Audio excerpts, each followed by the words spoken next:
दोस्तों, रूस और यूक्रेन के बीच में युद्ध की शुरुआत हो चुकी है और रसिया के द्वारा यूक्रेन के कई शहरों पर कब्जा किया जा चुका है। बदले में यूक्रेन का कहना है कि उसने रसिया के 800 से ज़्यादा सैनिकों को मार गिराया है। लेकिन ये चीज़ सब लोग जानते हैं कि अगर ये युद्ध ज़्यादा दिनों तक चला तो यूक्रेन रसिया के सामने कहीं भी टिक नहीं पाएगा, क्योंकि रूस के जो सैनिकों की संख्या है वो यूक्रेन के सैनिकों की संख्या से बहुत ज़्यादा है, कई गुना ज़्यादा है। साथ ही साथ में अगर बात करें कि रशिया के पास में कितने न्यूक्लियर वेपन्स हैं, तो इस समय की बात करें तो परमाणु हथियारों की संख्या में रूस के पास में वर्तमान में 6000 से भी ज़्यादा परमाणु हथियार मौजूद हैं। और भले ही रसिया इसका इस्तेमाल ना करे, लेकिन सामने वाले देश के ऊपर एक मेंटली प्रेशर क्रिएट हो जाता है, दूसरे देशों में एक भय की स्थिति बन जाती है परमाणु हथियार होने की स्थिति में।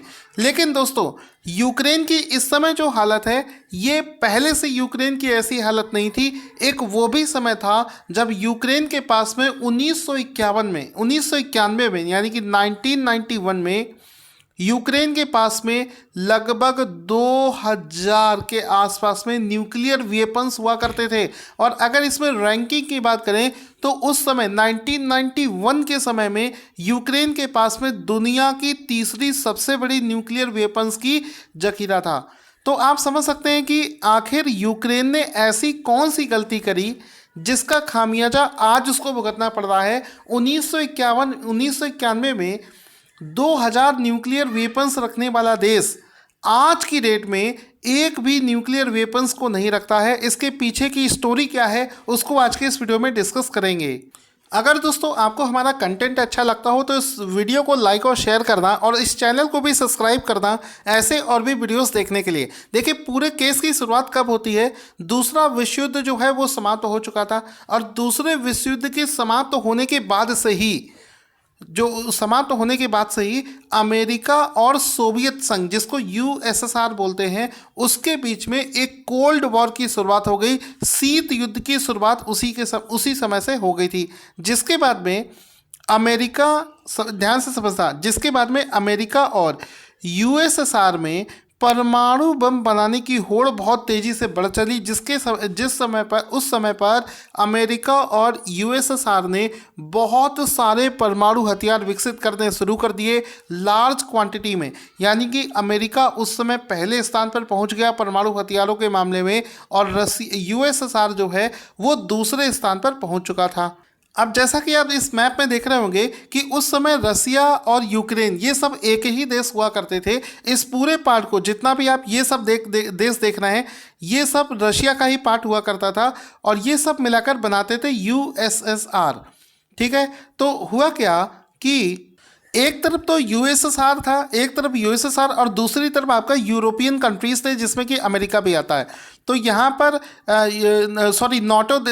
नाटो देश थे, जिसके मेंबर में अमेरिका और यूरोप के कई बड़े देश आते हैं। वो इस तरफ आप मान सकते हो यहाँ का एरिया। तो जब दोनों देशों के बीच में लड़ाई कुछ ज़्यादा बढ़ गई तो यूएसएसआर ने क्या किया कि उसके पास में जितने भी न्यूक्लियर वेपन्स थे उसने ज़्यादा से ज़्यादा यूरोप और नाटो देश के बाउंड्री पर तैनात कर दिए। और यहाँ पर ये देश स्थित है यूक्रेन। तो यूएसएसआर ने अपने ज़्यादा से ज़्यादा जो न्यूक्लियर वेपन्स थे उसको यहाँ पर तैनात कर दिया, उस समय के यूक्रेन, जिसको पहले यूएसएसआर के नाम से ही जाना जाता था। तो यहाँ पर यूएसएसआर ने अपने लगभग 2000 से ज़्यादा न्यूक्लियर वेपन्स की तैनाती कर दी।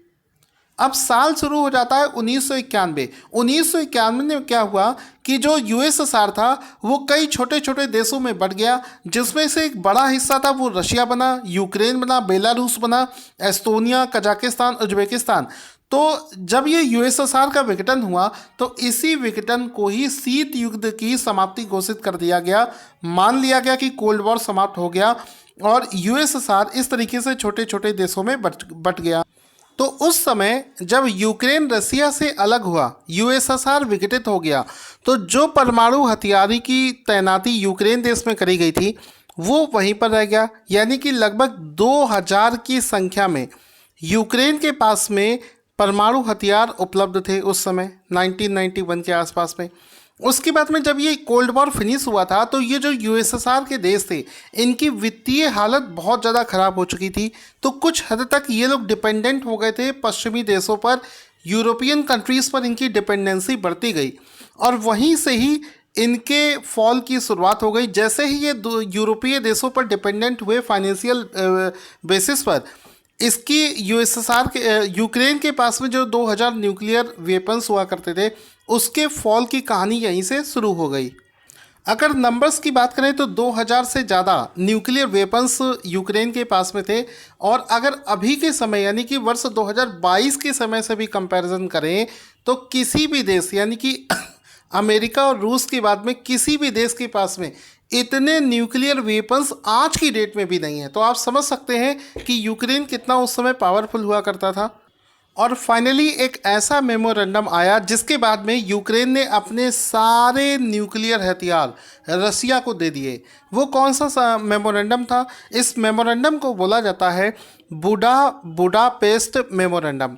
तो यहाँ पर 5 दिसंबर 1994 का समय था और हंगरी की कैपिटल जिसका नाम है बुडापेस्ट, वहाँ पर जितने भी ये यूएसएसआर से विघटित देश हुए थे, यूक्रेन, बेलारूस, कजाकिस्तान, रूस, ब्रिटेन और ये पश्चिमी देश जैसे अमेरिका, इन सभी नेताओं, इन सभी देशों ने मिलकर एक समिट ऑर्गेनाइज किया जिसको बुडापेस्ट मेमोरेंडम के नाम से जाना जाता है, जिसका एक फ़ोटो भी आप यहाँ पर देख सकते हैं। तो इस संधि में क्या साइन किया गया? सिग्नेचर ये किया गया कि जितने भी ये देश हैं, कौन कौन से देश हो गए आपके, जिसमें कि आपका आता है यूक्रेन, बेलारूस, कजाकिस्तान, इन सभी देशों से ये कहा गया कि हम अमेरिका और रसिया जैसे देश जो हैं ये आपकी स्वतंत्रता, संप्रभुता और आपकी सीमाओं की रक्षा करेंगे। इसके बदले में आपको क्या करना होगा कि जितने भी न्यूक्लियर वेपन्स आपके पास में हैं वो सब आपको रसिया को देने पड़ेंगे। इसके बदले में रसिया आपको सुरक्षा की पूरी गारंटी देता है। किसी भी विदेशी देश के आक्रमण होने की स्थिति में रशिया और अमेरिका मिलकर उस यूक्रेन, बेलारूस और इन सभी देशों को बचाएंगे। बदले में आपके पास में जितने भी न्यूक्लियर वेपन्स हैं उन सबको आप सबमिट कर दें रशिया के पास में। साथ ही साथ में भविष्य में कोई भी न्यूक्लियर वेपन्स को लेकर जो प्रसार होता है, मतलब न्यूक्लियर वेपन्स को बनाना होता है, कोई भी आप न्यूक्लियर वेपन्स नहीं बनाएंगे। इस संधि में सिग्नेचर कर लिए गए। बस यही यूक्रेन की सबसे बड़ी गलती थी जिसको आज यूक्रेन एनालाइज भी कर रहा होगा, रियलाइज भी कर रहा होगा। इसके बाद में 1996 तक यूक्रेन ने अपने सारे न्यूक्लियर वेपन्स को सौंप दिया था रशिया देश को और वो न्यूक्लियर वेपन्स जीरो, यानी कि एक भी न्यूक्लियर वेपन्स उसके पास में नहीं रह गया था। अगर उस दिन उसने वो न्यूक्लियर वेपन्स रशिया को ना दिए होते, बुदापेस्ट मेमोरेंडम पर हस्ताक्षर ना किए होते, तो उसके पास में ये सारे हथियार होते और आज कहानी कुछ अलग ही होती। साथ ही साथ मैं आपको एक और चीज़ बताना चाहूँगा कि जिस समय ये यूक्रेन वगैरह देश बने थे और इसके पास में 2000 से ज़्यादा न्यूक्लियर वेपन्स थे, तो अमेरिका और रूस जैसे देशों को ये चिंता बहुत सता रही थी कि यूक्रेन जैसा देश जो कि फाइनेंशियली बहुत ज़्यादा वीक है और किसी भी फाइनेंशियली वीक देश के पास में अगर इतने पावरफुल वेपन्स होंगे तो वो उसका गलत इस्तेमाल कर सकता है। ये डर हमेशा से रशिया और अमेरिका के मन में सताता रहा था, जिसके चलते इन सभी ने मिलकर यूक्रेन को बुडापेस्ट मेमोरेंडम में हस्ताक्षर करवाया था। साथ ही साथ में इतिहास की एक और बड़ी घटना है कि जब भारत ने अपना पोखरण का परमाणु परीक्षण किया था उस समय भी यूक्रेन ने इसका बहुत ज़्यादा अपोज किया था और आज यूक्रेन को ये समझ में आ गया होगा कि बिना शक्तिशाली हुए आप कभी भी अपने देश की सीमाओं की रक्षा नहीं कर सकते हैं। तो वीडियो दोस्तों आपको कैसा लगा कमेंट बॉक्स में लिखकर बताएं। Thank you for watching this awesome video.